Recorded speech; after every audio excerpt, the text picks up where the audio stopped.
Welcome to the Committee 101 for the Downtown Estacada Commission. The Downtown Estacada Commission responsibilities are listed on the website in the code set up for this committee. You can read them here too. The City Council is the legislative and policy-making body of the city. So boards are appointed by the city's council authority and the functions are delegated by the council. The city code outlines your functions and no board can expend funds or obligate the city for payment.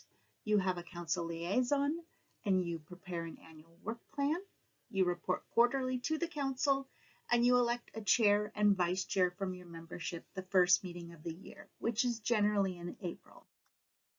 Some general expectations are you will read the packet prior to the meeting, arrive to the meetings on time. If you're going to be absent, notify staff, and if you no longer have the capacity to serve on this board, please resign so someone else can.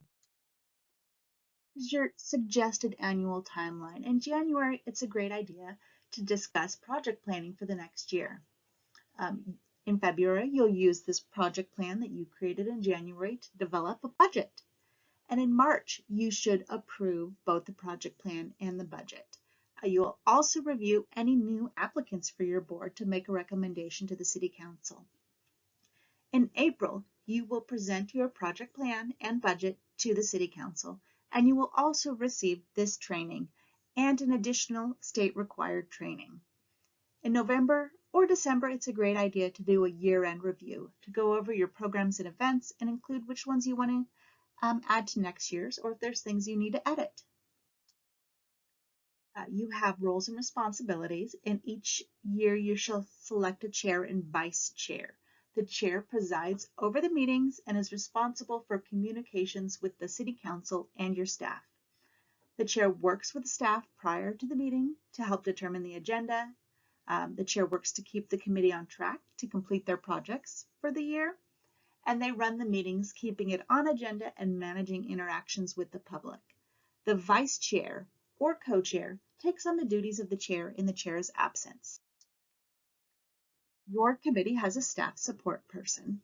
They are responsible for managing the AV equipment at the meeting, helping create and post the meeting agenda and packet, and they may also assist with creating minutes or doing background research. However, any specific tasks for staff must be assigned by their superior, and their direct program support is only available if the city has budget and capacity. All committees and commissions are advisory boards and as considered public bodies under Oregon law. So you have to comply with open meeting laws, which means you must provide notice for all meetings. Meetings must be open to the public, including a virtual option, which we use Zoom, and minutes must be created for each meeting.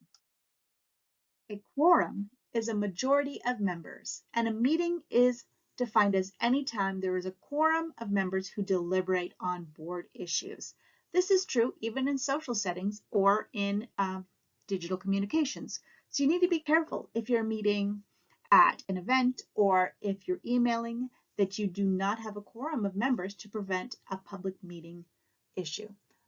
If you have a meeting scheduled and you don't have a quorum show up, you need to reschedule that meeting. Decisions can't be made without a quorum. And work groups, if you set up a group such as an event planning committee, they cannot have a quorum of members. This is a great idea to draw in additional volunteers to assist to prevent having a quorum, and eventually those additional volunteers might want to serve on the committee. All meetings, except for emergencies, should have at least 72 hours notice. Our meetings are broadcast via Zoom and recorded for later viewing. We post them on YouTube. Be careful with email and other communications. As I said earlier, that could be considered a public meeting. Public records are any writing in any form which is related to the business of the board. This includes email, text message, and social media posts.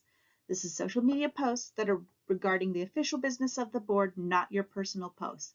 But even if it's on your personal social media, if you're talking about the business of the board, that could be open to a public records request. Committee members and commissioners as public officials must act in accordance with Oregon's ethics laws. This prohibits you from gaining financially or preventing a financial loss as a result of your position. And it's not just you, it is the finances of you, a family member, your business, or a family member's business. If there is a potential conflict or an actual conflict, you must declare that.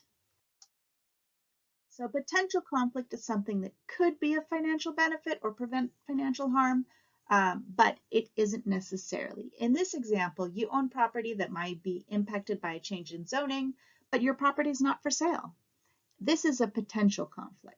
You still need to announce this potential conflict, but you can participate in discussion and vote. An actual conflict is that same property is currently for sale, and changing zoning regulations would increase the value of your property or allow for development. This has an actual financial impact on you. And so at this point, you would need to announce publicly before discussion and abstain or not be included in any discussion or vote on that issue. And remember, you are appointed to this position to represent the public. So all of your fellow members are also. Each member brings an important point of view, and many points of view produce good policies. You have a code of conduct, which you will need to sign at the last page and return it to your staff member. I like to think this is the things you learned in kindergarten about being polite and being kind and treating people with respect. If you have any questions about this, you can contact your staff member and they will get back to you. Thank you for your volunteering for the Downtown Estacada Commission. We appreciate your service.